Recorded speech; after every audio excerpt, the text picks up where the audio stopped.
Ever wonder what the hell is happening with your hormones? I'm Kate Nagai, certified women's hormone health practitioner and cycle syncing strategist, and this is What the Hormones, where we decode PMS, perimenopause, burnout, and the chaos of midlife with real talk and real strategies. Whether you're here for hormone insights, expert conversations, or just need to know you're not alone in this, know that you are in the right place. So let's cut through that confusion and jump into this week's episode.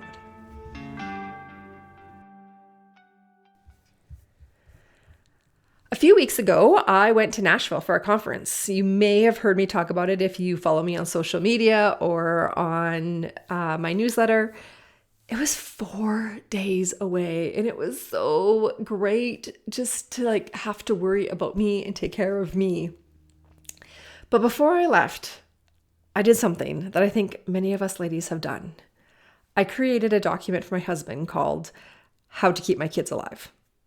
4 pages long. It included meal plans for each day, so that way my kids were guaranteed to have fruit and vegetables in their lunch, what time the bus picked the kids up, what time they got home from school, homework that had due dates, any upcoming tests that the kids needed help studying for, dance practice schedules, soccer practice times, teachers' emails in case he needed to get a hold of them, healthcare numbers in case if anything happened, what time my mom would be arriving to help him for those days that I was away, everything that he could possibly need to know. And here's the thing. When my husband goes away for work, he just leaves. He thinks about his flight time, if the car has gas, and whether he packed a charger for his phone. That's it. He doesn't worry about what's happening at home because I'm the one that's tracking all of it. And as you were listening to this, that there's so many of you that can relate, if not all of you.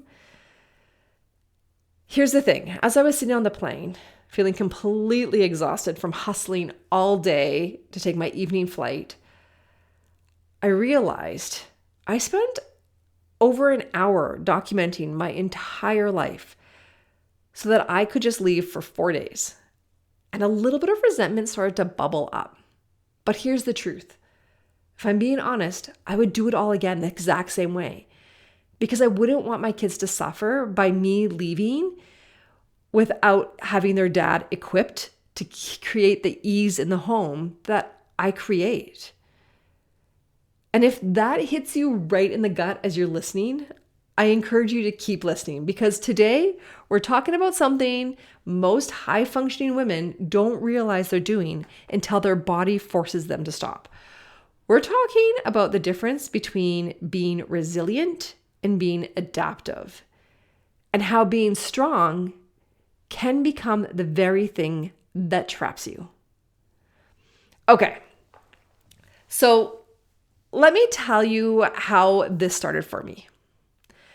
I'm going to wind back time for about 12 years ago when my first baby was born. I was in my early 30s. I was completely in love with being needed, being needed by an infant, being needed by my husband. I stayed home with her and I got all the cuddles. I was front and center for every milestone. Being so essential to this little tiny human felt almost like an addictive drug for me. I knew what she wanted before she even did. I could decode her cries in a way that my husband couldn't. And honestly, I really kind of liked it. I liked being the expert in our home, the irreplaceable one. So I didn't mind tending to the home, cooking the meals, managing the household. I was in this baby bliss. But then baby 2 never arrived. And what had once been a choice really started to feel like an expectation placed on me. I was home with the kids, so of course I thought I should, quote unquote, should be the one to clean and cook and carry the mental and emotional load of the family. That's just what made sense at that time. Except that it started to chip away at me. I started to feel this pull to do something for me, my identity that was not just about being a mom. So that's when I decided I was going to start to build a business, something that allowed me to be more than just a mom, but yet kept that flexibility in the home for me still to be highly involved in my kids' lives. Something that let me use my brain and to be creative. And I remember when this was happening, when I made this decision to start my own business, I remember my husband asking why I needed these extra courses, why I needed to work while the kids were growing up, that they were so young. And I kept trying to explain that I really needed something for me, that there was a part of me that felt like I was kind of dying inside, and he didn't really get it. I could see the confusion in his face. Like, you have everything you've been asking for the past few years. You have kids, you're stay at home, you don't have to work. Why isn't this enough? And here's the thing. Then baby number 3 arrived. And baby number 3 arrived the same year that the pandemic hit. And it felt like everything in my life had climaxed. I was now juggling 3 kids at home, a business that I was trying to grow. I was running the home. I was trying to keep our marriage together because I'm sure many of you felt the chaos of being in lockdown during the pandemic. And my husband, at times, it kind of felt like he just checked out of being an equal partner. And not that he was doing this maliciously or that he was trying to be disconnected. He still made the money that paid our bills. He was still a kind human being. He'd help with anything that I asked him to do. But that's the key phrase, anything that I asked him to do.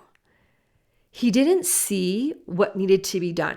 He didn't anticipate. He didn't carry the invisible weight of knowing that we were low on milk, or that a permission slip was going to be due on Friday, or that we needed to register the kids for whatever activity we're going to do because the deadline was approaching, or that our daughter needed new shoes because their feet grew again.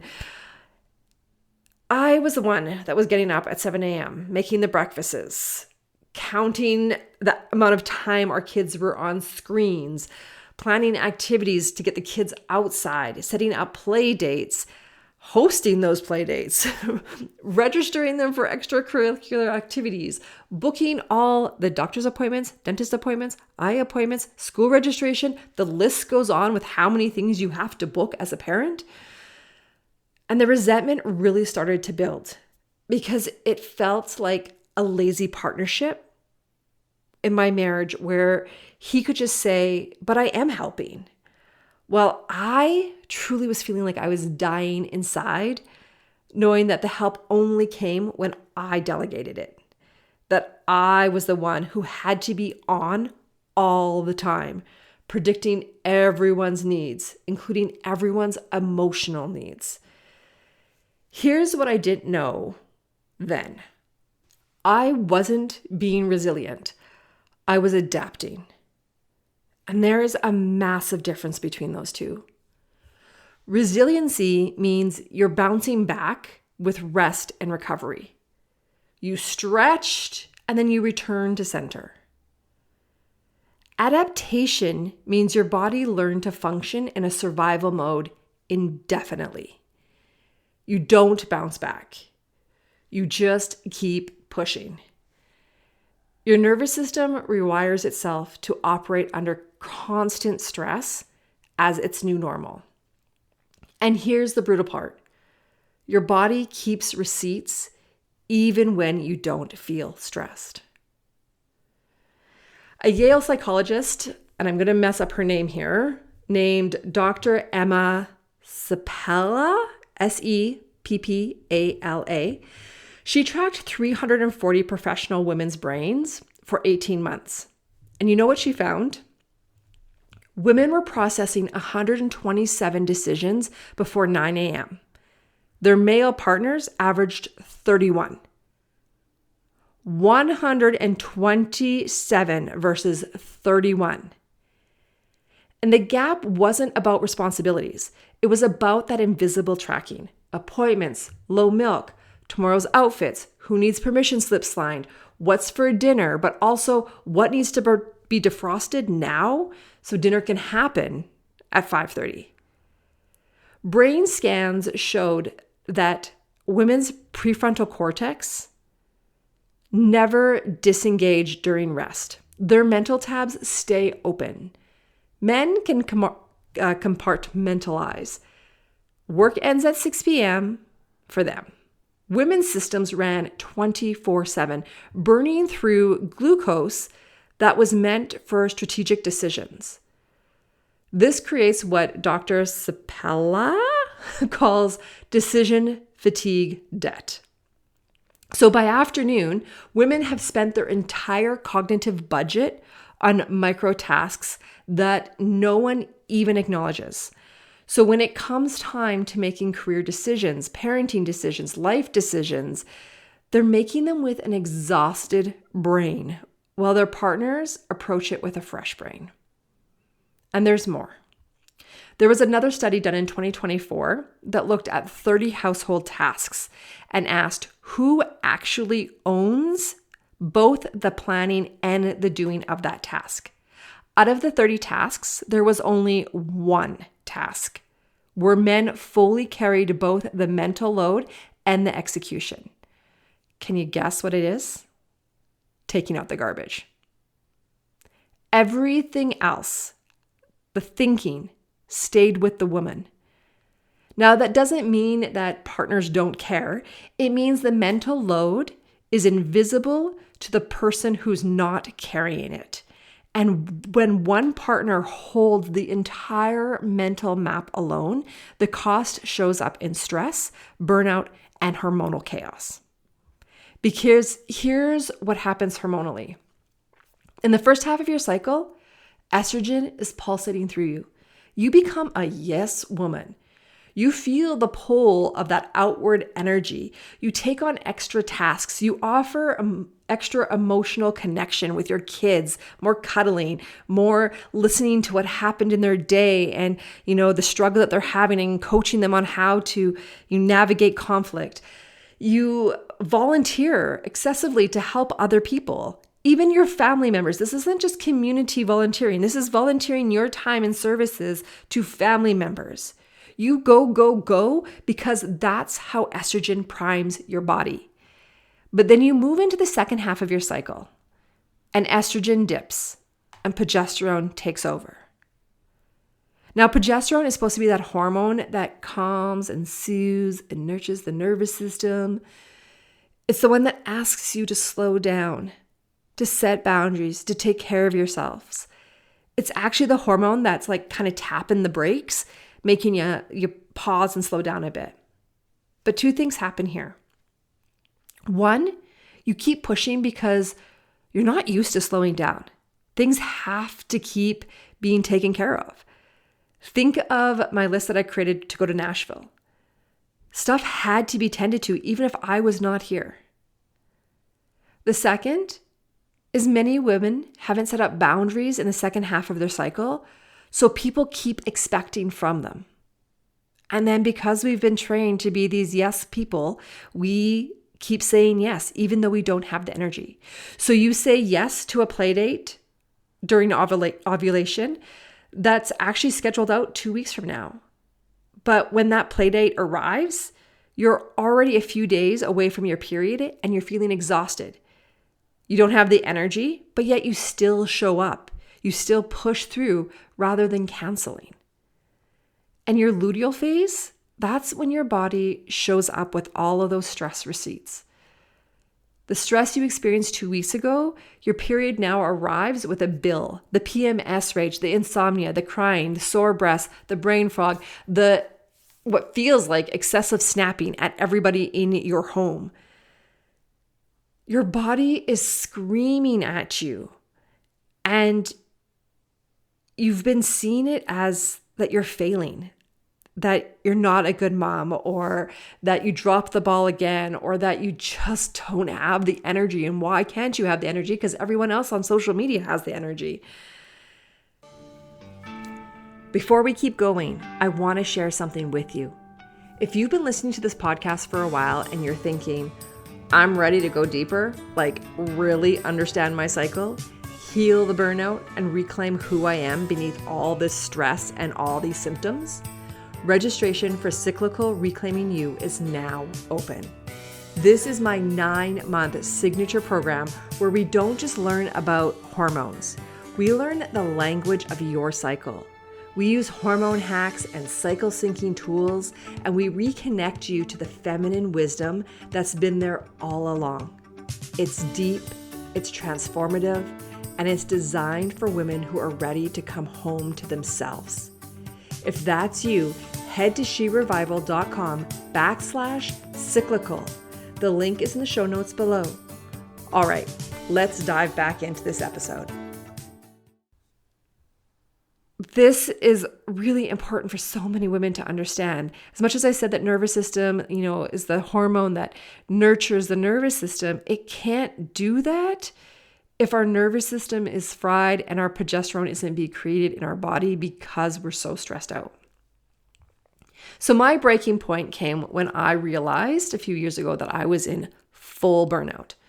My exhaustion was so deep, I couldn't function after lunch. Angry and yelling all the time. I was hormonally, I could just feel that my estrogen was so high. It was sky high. My breasts were sore and unbearable. Like I couldn't even take off my bra because it hurt so bad. PMS rage that made me want to burn my whole life down every luteal phase. My testosterone, I had it tested and it was crashing. I had weight gain from hormonal imbalances, menstrual migraines. I was losing my hair. I was crying all the time. And I see this constantly with the women I work with. They're always rushing from one thing to the next. They're rarely having time for themselves. And when they do take time for themselves, they still have that mental load carrying on in the background. So they're not really ever really resting. They live according to their kids' schedules. And for many, they're doing this completely alone. Family lives far away. They can't afford extra help. They are stay-at-home moms, so they feel like they have to do all the things because they don't, quote unquote, have a real job. Or for some women, they've done the math. And they realize that childcare would cost the same or more than their salary, so they don't go back to work. And then the silent agreement forms. You're home, so you handle everything. Or you know the kids better, so you handle everything. And then what we see is our partners, they often take it for granted. They think it's no big deal. The most common thing I hear from women when they first come to me is, I am so tired, but if I don't do it, who will? Or I hear, I've carried it for so long that no one else knows how to do it. It's all in my brain, and it feels like more work to train my partner than to just do it myself. Do you hear that? It feels like more work to ask for help than to just keep drowning. That's not strength. That is self-abandonment. Every time you say yes when your body screams no, every time you stay up late to finish something that could wait, every boundary you don't set because it's easier just to handle it yourself, that's you abandoning yourself. And it builds. The resentment in marriages don't just happen because he's a bad guy. It happens because silent agreements replace real conversations years ago. You stopped asking for what you need because it's way easier to just do it. And he stopped offering because you seem to have it all handled.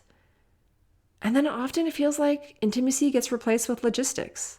And then one day you wake up and you realize you're a roommate with benefits and not a wife in a passionate partnership. And maybe you might even start looking at him and think, if I stopped being useful, would you still even choose me? And here's the thing I need you to hear. You have brilliantly adapted. Your body's learned to function in an impossible situation, and it keeps you upright when you should have collapsed. It allows you to do the undoable. But that adaptation, it's also what's keeping you stuck. Because the answer isn't doing more. The answer isn't another productivity hack or time management strategy. The answer is really about learning to work with your body instead of against it. What if your cycle has been trying to tell you something for years? What if the rage isn't a character flaw, it's boundaries you haven't set? What if the exhaustion isn't laziness, it's energy that you gave away? What if the PMS, the migraines, the insomnia aren't problems to fix? They're your body's language trying to get your attention. Cyclical living isn't about adding more to your plate. God knows you do not need another thing to do or to think about. It's about understanding the rhythm of your body that's already operating in you. It's about saying yes during your estrogen phases and doing the things that bring you joy, but then also protecting yourself during your progesterone phases. It's about making the decisions with your energy and not with a man-made construct of a schedule.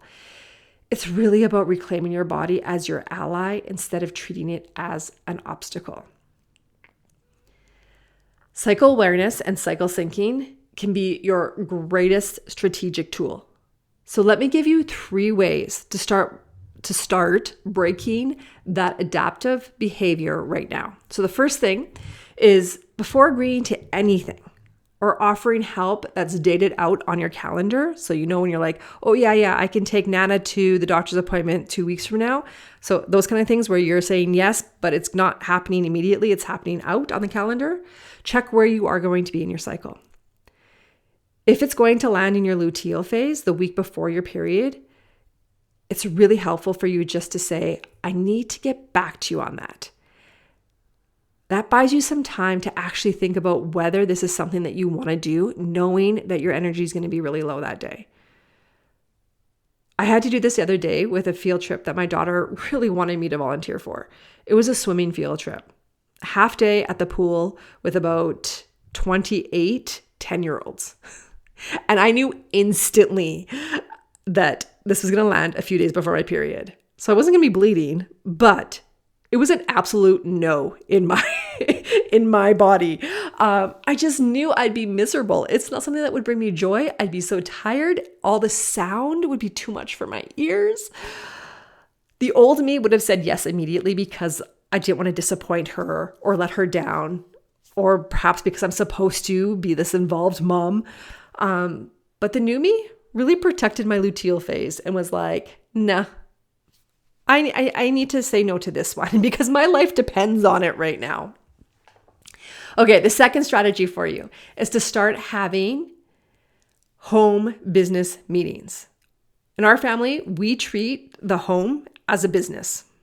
So, my husband has his work, I have my work, and then the home, it's our third business. So my husband and I sit down and we make agreements on who's doing what tasks. There's a really great book out there that I love called Fair Play by Eva Rodsky. And she walks you through how to have these conversations and how to create written standards for each task. Because this is the important part. It's easy for us to delegate things, but then for them to do it the way that we would hope that it would be completed can really be really disappointing sometimes. I remember it was years ago. I was so exhausted and so overwhelmed. We had a sick dog. This was before we had kids. There was so much going on. I remember telling my husband, like, you're just not helping me. And his response to me was, I'm trying. I'm just not doing a very good job. I was like, the fact that you could say that to me means that you need to step up and figure out how to do a better job, right? But it is what it is. This is part of the learning that we've had to go through. So having not only these conversations about the tasks that have to happen, but also having written standards. What are the expectations for the person completing that task? So that way there's just this agreement in the home that, because we need to know that we're on the same page. So like cleaning the bathroom isn't just wiping down the counter and cleaning the toilet. It's making sure that you remember to wash the mirror, scrub the toothpaste off the floor that one of the kids has dropped, replace the towels that are on the hook with clean ones because they've wiped their toothpaste faces on them for a few days now. And so when you write out the full scopes of the tasks, it really does become visible, and visible labor can be negotiated. And that is like so freeing in the brain. The third thing is to create a way to communicate where you are in your cycle with your family members and what you need from them to support you. So if you've been following me for a while, you know that I'm very big on this one. This one's like a must in our home, that everyone needs to know where I'm at in my cycle, because it does make a huge difference, especially in that second half of your cycle. We cover a lot of different strategies of how to do this in my courses. I have two. I have Cyclical Reclaiming You and Living in Flow. So if you're stumped, go and check out one of those courses. The Cyclical Reclaiming You is about to start or launch here right away for our spring session. It does give you all the tools you need to be able to have these conversations and how to understand your own cycle so that you know what you need to ask from the members of your family, of your household. And if you're thinking this sounds too hard, like they're not going to do it or there's going to be some resistance, I want you to listen to this. My 6-year-old son, he knows my cycle sometimes better than I know my own cycle, I would say. And he understands the boundaries and he understands how to support me. It's absolutely amazing at some of the stuff that comes out of this kid's mouth sometimes, because he's talking to me in a way that is aligned with my cycle. He asks for permission to hug me more than 5 times during the day when I'm in my luteal phase, because he also knows that I need personal space. When I'm in my luteal phase, he wakes his dad up to get up and make him breakfast or to tend to anything, or if he's having a bad dream, he wakes him up, not me. Not because I've set that boundary, but in his mind, mommy needs rest because she's in her blue days, is what we call them. And so these are concepts that kids can digest. And if kids can do it, any grown-ass man can do them too. And I promise you that by doing this, it really is going to make a huge impact. Just following these 3 things. And I'll give you an example. This just actually happened to me last night, where my husband, he was just edgy. Like, that February is always a hard month with him, with just people go through that seasonal defect disorder. And I really do think that he's somebody that struggles a little bit with that. And he was just kind of in like this mood, this edgy mood. He wasn't being mean or anything. He was just edgy. And I remember at one point, he was so triggered. And normally, because I'm in my luteal phase, I was day 21, I would have exploded. Like my brain would have been like, I can't deal with this. Like, you're being unrealistic. But because I have done so much healing on my burnout, I have really helped my body to reestablish balance and to come back into this place where I am nourishing my body and my hormones. I could feel how they say progesterone nurtures the nervous system. I could really feel it, because in that moment, as much as I was irritated, I was like, no, I can hold my center. And I can be this outlet for you to say what you need to say, but then to recenter you, like I would my kids, being like, that's a really big emotion that you're having. But it's also not okay to behave this way. And if you need space, I get it, right? Like, so it was really amazing that I did not feel triggered. And if you know me, like I've got orange hair, like I've got a little bit of fire in this body here. I get triggered really easily in my luteal phase. I'm not someone who gets super depressed. I did when I was in my burnout phases where I'd have these episodes of anxiety and sadness. But normally my go-to emotion is anger. And that didn't happen. And in that moment, I was like, oh my God, I've been really healing my body. I can feel the impacts of it. So I promise you, doing these things make a big difference.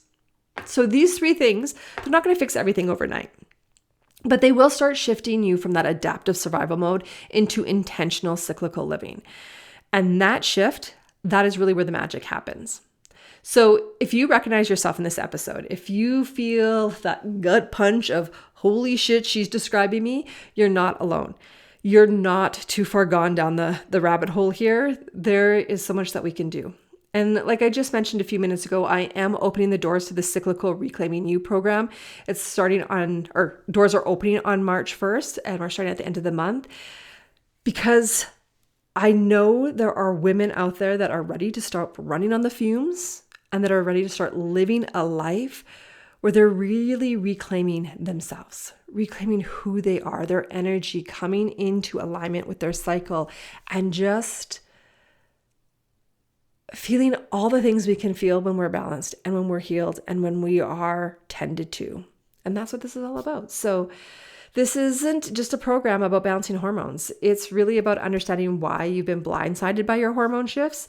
It's about learning the difference between resiliency and adaptation. It's about using your cycle to unlock your energy, set boundaries, and understand what your symptoms are trying to tell you.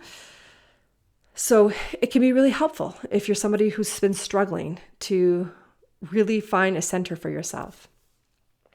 So as we wrap up here, I just want to leave you with this. Now is the time to stop being strong at the expense of yourself. It's time to reclaim you. I hope that you have found this impactful, inspiring, and maybe a little bit of ahas. And if anything, just walk away comforted of knowing that what you see on social media isn't the real life of every woman out there, because all of us are carrying this heavy mental and emotional load that we've carried for a long time in the thoughts that we are strong or we're being strong for the family, but our strength has now become our prison. And it's time for us to break the pattern so that we can heal, so that we can feel fulfilled. So I look forward to seeing you again next week. Thanks for hanging out with me today. If you loved this episode, make sure to subscribe so you never miss one. And hey, share it with your bestie who may also be wondering what the hell is going on with her hormones. Until next time, remember, you deserve to feel good in your body, and together, we will figure it out.